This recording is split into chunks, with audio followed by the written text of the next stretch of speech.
ನಮಸ್ಕಾರ ವೀಕ್ಷಕರೇ, ನೀವು ನೋಡ್ತಾ ಇದ್ದೀರಾ ಸ್ತ್ರೀ ನ್ಯೂಸ್. ನಾನು ಲತಾ ರಾಜಣ್ಣ.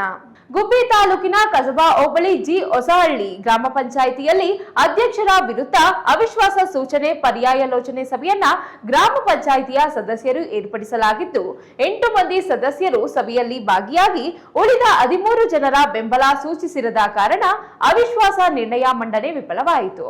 ಜಿ ಹೊಸಹಳ್ಳಿ ಗ್ರಾಮ ಪಂಚಾಯಿತಿಯಲ್ಲಿ ಒಟ್ಟು 21 ಸದಸ್ಯರಿದ್ದು ಅವಿಶ್ವಾಸ ನಿರ್ಣಯ ಪರ್ಯಾಯಲೋಚನೆ ಸಭೆಯನ್ನ ನಡೆಸುವುದಾಗಿ ಸದಸ್ಯರು ಚುನಾವಣಾ ಉಪವಿಭಾಗಾಧಿಕಾರಿ ನಹಿದಾ ಜಂಜಂ ಉಪಸ್ಥಿತಿಯಲ್ಲಿ ಸಭೆ ಏರ್ಪಡಿಸಲಾಗಿತ್ತು. ಸಭೆಯಲ್ಲಿ 8 ಸದಸ್ಯರು ಭಾಗಿಯಾಗಿ ಅವಿಶ್ವಾಸ ಮಂಡನೆ ವಿಫಲವಾಯಿತು. ಅಧ್ಯಕ್ಷರ ಬೆಂಬಲಿಗರು ಪಟಾಕಿ ಸಿಡಿಸಿ ಸಿಹಿ ಹಂಚಿ ಸಂಭ್ರಮ ಆಚರಿಸಿದರು.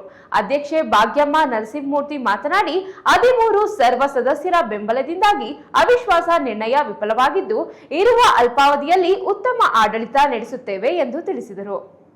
ಈ ಸಂದರ್ಭದಲ್ಲಿ ಗ್ರಾಮ ಪಂಚಾಯಿತಿ ಸದಸ್ಯರುಗಳಾದ ನರೇಶ್, ವಿದ್ಯಾಸಾಗರ್, ಲೋಕೇಶ್, ಸುಷ್ಮಿತಾ, ರಂಗೇಗೌಡ, ಸಿದ್ದಗಂಗಮ್ಮ, ರತ್ನಮ್ಮ, ಚನಿಗಪ್ಪ, ಮೋಹನ್, ಶಿವಾನಂಜಪ್ಪ, ಸಿದ್ದಗಂಗಮ್ಮ, ಗೌರಮ್ಮ ಭಾಗವಹಿಸಿದ್ರು. ಇದಾಗಿತ್ತು ಇವತ್ತಿನ ವಿಶೇಷ. ಇಂತಹ ಮತ್ತಷ್ಟು ಅಪ್ಡೇಟ್ಗಳಿಗಾಗಿ ನೋಡ್ತಾ ಇರಿ ಜಿಲ್ಲಾ ವರದಿಗಾರರು MN ಮೋಹನ್ ಜೊತೆ ಸ್ಪೆಷಲ್ ಬ್ಯೂರೋ ಸ್ತ್ರೀ ನ್ಯೂಸ್.